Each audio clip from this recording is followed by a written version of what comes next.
September is a busy month in California history and in the history of the San Bernardino Mountains. On September 9th we mark 171 years as the 31st state in the USA. Also, California Native American Day is on the 24th, honoring the history of our state's first peoples. When I started looking back at what was happening in our mountains in September's past, I began to notice that when the Santa Ana winds fly, tempers seem to run high. Certainly, two of our mountain pioneers let anger get the best of them in the month of September. Both men, curiously, were in the hospitality business. The first is Thomas R. Akers, and for those who have read my book Pioneers of Mill Creek Canyon, you are acquainted a little bit with the Akers family. Tom Akers' parents, Larkin and Catherine, came from Alabama to San Bernardino with a group of Mormons called the Mississippi Saints around 1856. They would eventually have 7 sons and 7 daughters. Tom was the 7th son, smack in the middle. The Akers family seemed to have more than their fair share of passion and temper. 2 of the women in Tom's family were notorious prostitutes in San Bernardino, and at least 3 of his brothers were arrested more than once for assault. One was also convicted as a horse thief and had a lengthy vacation in Folsom. So, it's likely that nature and nurture had more to do with the following event than just those pesky Santa Anas.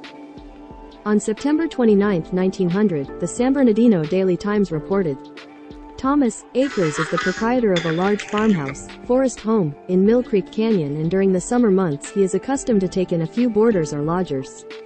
For the past 3 years the Jellison family have been living with Mr. Akers, and Nathan Jellison has been employed around Mr. Akers' farm.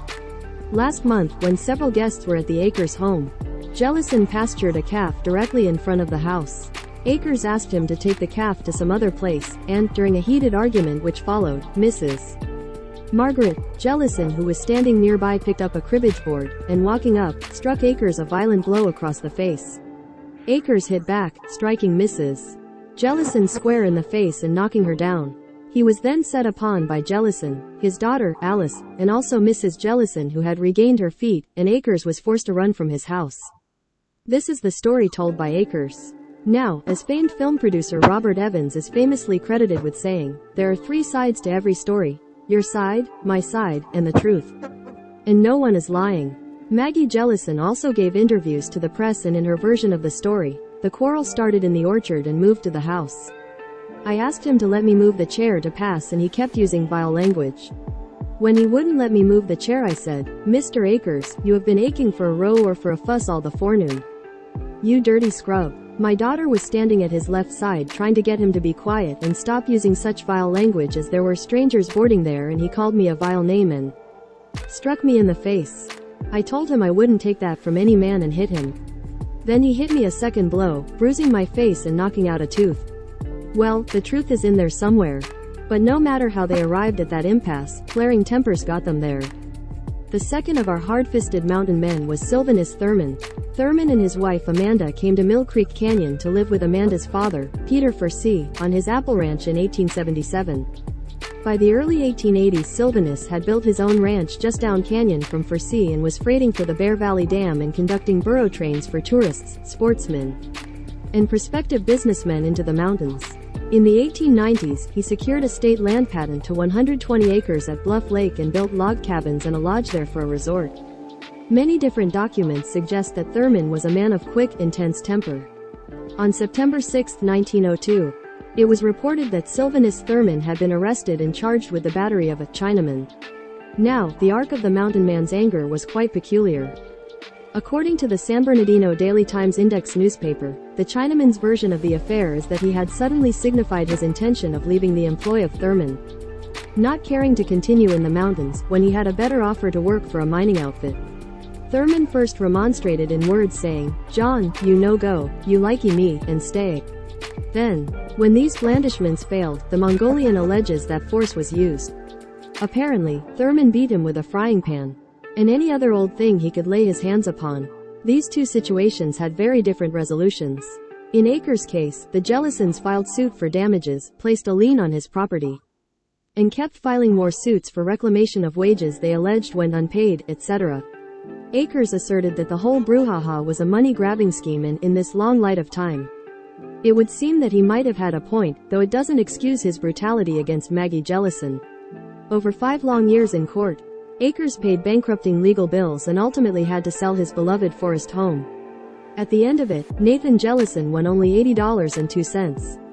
In the Thurman case, the charges were dismissed on September 17, 1902. The Evening Transcript reported, the charge was sustained only by the testimony of the Chinaman whom he thrashed.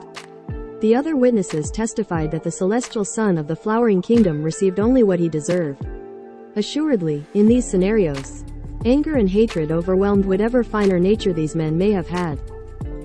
On September 19, 1897, in the San Bernardino Sun, a philosopher wrote something that both Akers and Thurman might have benefited from taking to heart if they read it. Human nature is not ideal. No one on acquaintance will be perfectly lovely. Most people will have a good many disagreeable characteristics and actions. Everyone will have something the matter with him. Be willing to take all this into consideration. Your friends have rights and immunities as well as you. Remember that others have to put up with disagreeable traits and moods in you. You may often, consciously or unconsciously, offend.